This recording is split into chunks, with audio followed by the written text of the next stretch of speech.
अस्सलामुअलैकुम, नमस्ते, सत श्री अकाल। कैसे हैं आप लोग? उम्मीद करती हूँ ठीक होंगे, खुश होंगे। मैं हूँ हजी काली और मेरे साथ हैं तारिक नियाजी। अस्सलाम वालेकुम, नमस्ते, सत श्री अकाल। उम्मीद करता हूँ ठीक होंगे, खुश होंगे। दोस्तों जहाँ रहें खुश रहें, माँ बाप का ख्याल करें, क्योंकि माँ बाप है तो सब कुछ है। आज की हमारी वीडियो है बहुत ही interesting video, the Khelo India से स्टार्ट करते हैं अपनी वीडियो को। Let's start. ओके गाइस, तो वीडियो का टाइटल है the Khelo India youth games witnessed a true celebration of sports PM. से स्टार्ट करते हैं अपनी वीडियो।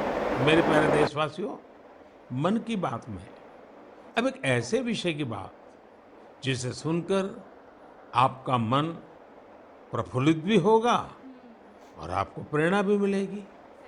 बीते दिनों हमारे ओलंपिक गोल्ड मेडल विजेता नीरज चोपड़ा फिर से सुर्खियों में छाए रहे। ओलंपिक के बाद भी वो एक के बाद एक सफलता के नए नए कीर्तिमान स्थापित कर रहे हैं। फिनलैंड में नीरज ने पावो नुर्मी गेम्स में सिल्वर जीता। यही नहीं, उन्होंने अपने ही जेवलिन थ्रो के रिकॉर्ड को भी तोड़ दिया। कुओर्टोन गेम्स में नीरज ने एक बार फिर गोल्ड जीतकर देश का गौरव बढ़ाया। ये गोल्ड उन्होंने ऐसे हालातों में जीता जब वहां का मौसम भी बहुत खराब था। यही हौसला आज के युवा की पहचान है। स्टार्टअप से लेकर स्पोर्ट्स वर्ल्ड तक भारत के युवा नए नए रिकॉर्ड बना रहे हैं। अभी हाल में ही आयोजित हुए खेलो इंडिया यूथ गेम्स में भी हमारे खिलाड़ियों ने कई रिकॉर्ड बनाए। आपको जानकर अच्छा लगेगा कि इन खेलों में कुल 12 रिकॉर्ड टूटे हैं। इतना ही नहीं, 11 रिकॉर्ड्स महिला खिलाड़ियों के नाम दर्ज हुए हैं। मणिपुर की एम मार्टिना देवी ने वेट लिफ्टिंग में 8 रिकॉर्ड्स बनाए हैं। इसी तरह संजना, सोनाक्षी और भावना ने भी अलग अलग रिकॉर्ड्स बनाए हैं। अपनी मेहनत से इन खिलाड़ियों ने बता दिया है कि आने वाले समय में अंतर्राष्ट्रीय खेलों में भारत की साख कितनी बढ़ने वाली है। मैं इन सभी खिलाड़ियों को बधाई भी देता हूं और भविष्य के लिए शुभकामनाएं भी देता हूं। साथियों, खेलो इंडिया यूथ गेम्स की एक और खास बात रही है। इस बार भी कई ऐसी प्रतिभाएं उभर कर सामने आई हैं जो बहुत साधारण परिवारों से हैं। इन खिलाड़ियों ने अपने जीवन में काफी संघर्ष किया और सफलता के इस मुकाम तक पहुंचे हैं। इनकी सफलता में इनके परिवार और माता पिता की भी बड़ी भूमिका है। 70 किलोमीटर साइकिलिंग में गोल्ड जीतने वाले श्रीनगर के आदिल अल्ताफ के पिता टेलरिंग का काम करते हैं, लेकिन उन्होंने अपने बेटे के सपनों को पूरा करने के लिए कोई कोर कसर नहीं छोड़ी। आज आदिल ने अपने पिता और पूरे जम्मू कश्मीर का सिर गर्व से ऊंचा किया है। वेट लिफ्टिंग में गोल्ड जीतने वाले चेन्नई के एल धनुष के पिता भी एक साधारण कारपेंटर है। सांगली की बेटी काजोल सरगार, उनके पिता चाय बेचने का काम करते हैं। काजोल अपने पिता के काम में हाथ भी बटाती थी और वेट लिफ्टिंग की प्रैक्टिस भी करती थी। उनकी और उनके परिवार की मेहनत रंग लाई और काजोल ने वेट लिफ्टिंग में खूब वाहवाही बटोरी है। ठीक इसी प्रकार का करिश्मा रोहतक की तनु ने भी किया है। तनु के पिता राजवीर सिंह रोहतक में एक स्कूल के बस ड्राइवर है। तनु ने कुश्ती में स्वर्ण पदक जीतकर अपना और अपने परिवार का, अपने पापा का सपना सच करके दिखाया है। साथियों, खेल जगत में अब भारतीय खिलाड़ियों का दबदबा तो बढ़ ही रहा है, साथ ही भारतीय खेलों की भी नई पहचान बन रही है।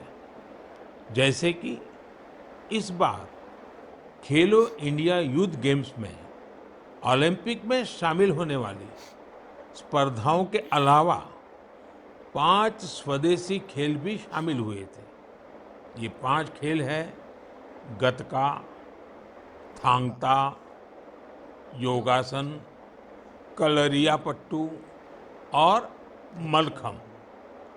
साथियों, भारत में एक ऐसे खेल का अंतर्राष्ट्रीय टूर्नामेंट होने जा रहा है जिस खेल का जन्म सदियों पहले हमारे ही देश में हुआ था, भारत में हुआ था। ये आयोजन है 28 जुलाई से शुरू हो रहे शतरंज ओलंपियाड का। इस बार शतरंज ओलंपियाड में 180 से भी ज्यादा देश हिस्सा ले रहे हैं। खेल और फिटनेस की हमारी आज की चर्चा एक और नाम के बिना पूरी नहीं हो सकती। ये नाम है तेलंगाना की माउंटेनियर पूर्णा मालावत का। पूर्णा ने 7 समिट्स चैलेंज को पूरा कर कामयाबी का एक और परचम लहराया है। 7 समिट्स चैलेंज यानी दुनिया की 7 सबसे कठिन और ऊंची पहाड़ियों पर चढ़ने की चुनौती। पूर्णा ने अपने बुलंद हौसलों के साथ नॉर्थ अमेरिका की सबसे ऊंची चोटी माउंट देनाली की चढ़ाई पूरी कर देश को गौरवान्वित किया है। पूर्णा भारत की वही बेटी है जिन्होंने महज 13 साल की उम्र में माउंट एवरेस्ट पर जीत हासिल करने का अद्भुत कारनामा कर दिखाया था। साथियों, जब बात खेलों की हो रही है तो मैं आज भारत की सर्वाधिक प्रतिभाशाली क्रिकेटरों में उनमें से एक मिताली राज की भी चर्चा करना चाहूंगा। उन्होंने इसी महीने क्रिकेट से संन्यास की घोषणा की है, जिसने कई खेल प्रेमियों को भावुक कर दिया है। मिताली महज एक साधारण खिलाड़ी नहीं रही है, बल्कि अनेक खिलाड़ियों के लिए प्रेरणा स्रोत भी रही है। मैं मिताली को उनके भविष्य के लिए ढेर सारी शुभकामनाएं देता हूं।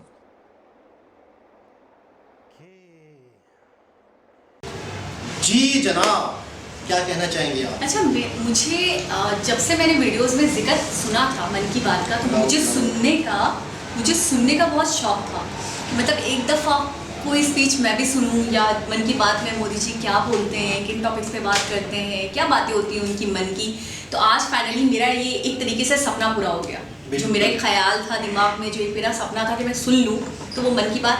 अच्छा, मैं हैरान हूँ हमारे सब्सक्राइबर्स को लेकर, हमारे व्यूवर्स को लेकर, कि उन्हें पता होता है कि अभी हम किस चीज़ से बेखबर हैं और कौन सी चीज़ें हमें दिखानी चाहिए। क्योंकि देखिए, मन की बात का हमने कभी भी जिक्र नहीं किया, लेकिन देखिए मेरे दिमाग में ये ख्याल था और एग्जैक्टली उन्होंने हमें वीडियो सजेस्ट किया। तो आप ये कहना चाह रही हैं कि आप हमारे जो सब्सक्राइबर हैं वो हमारे मन की बात समझते हैं, हमारे मन की बात समझते हैं। क्या खूबसूरत बात है। अच्छा, इस वीडियो में टोटल टॉपिक जो बात हुई है, स्पोर्ट्स पे बात हुई है कि किस तरफ इंडिया के आवाम या इंडिया स्पोर्ट के मामले में हम इंफ्रास्ट्रक्चर देख रहे हैं, हम रोड्स, हम ट्रेन्स, हम मतलब दुनिया जहाँ की चीज़ें हम देख रहे हैं, एंटरटेनमेंट भी देख रहे हैं, चलिए मूवीज वगैरह। लेकिन है कि स्पोर्ट के मामले में भी इंडिया आज किसी से भी पीछे नहीं। बिल्कुल। अच्छा, इंडिया ही में हुए खेलो इंडिया, इंडिया खेलो या खेलो इंडिया, तो वो एक मुकाबले हुए होंगे अभी कुछ टाइम पहले। सही। तो उसके अंदर कह रहे हैं कि वर्ल्ड रिकॉर्ड बने, मतलब 12 वर्ल्ड रिकॉर्ड बन गए, जिसमें से 11 तो लड़कियों के नाम है।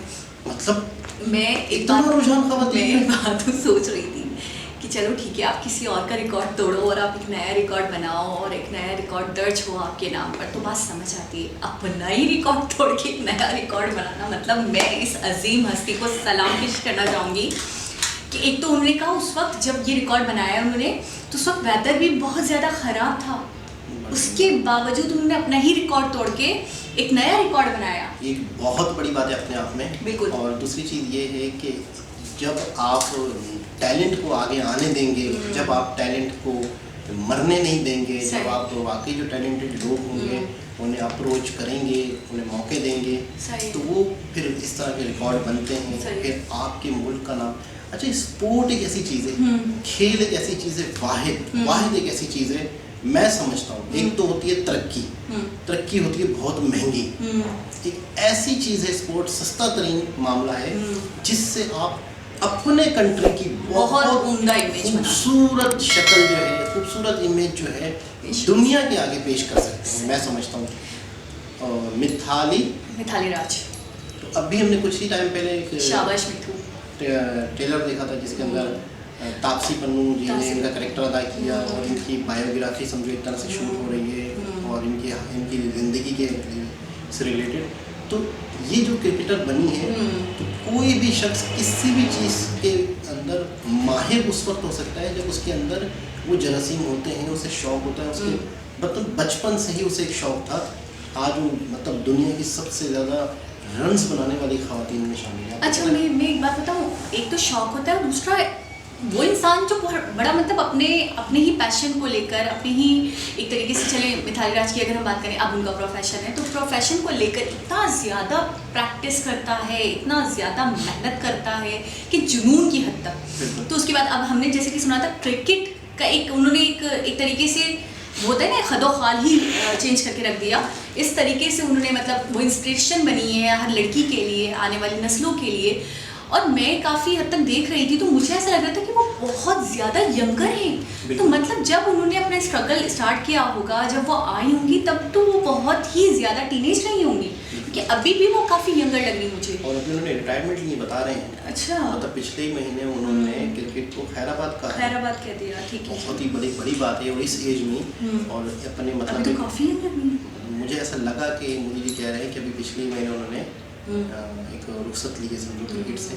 होता है मतलब एक एज होती है, एक उस एज के बाद आपको रिटायरमेंट। और कुछ लोग ये होते हैं कि मतलब एक फैमिली लाइफ अब गुजारो, अचीवमेंट हो चुकी है, शौक पूरे हो चुके हैं, नाम हो चुका है और अब मैं सर्विस दूँ, लोगों को मज़ीद सिखाऊँ, खेलने से थोड़ा सा पीछे। अच्छा, जितने भी लोग थे, किसी के फादर टेलर हैं, किसी के फादर बस ड्राइवर हैं, किसी के फादर छोटा सा रेहड़ी लगाते हैं, चाय बेचते हैं।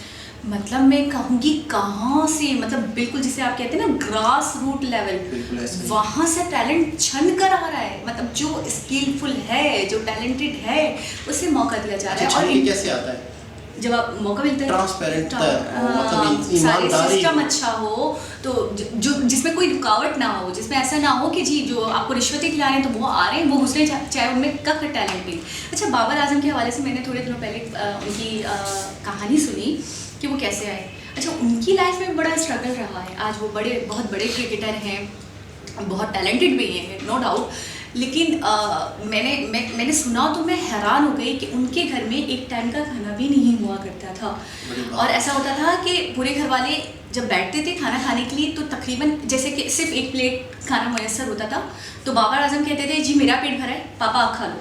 उनके फादर कहते थे मेरा पेट भरा है, बेटा तुम खा लो।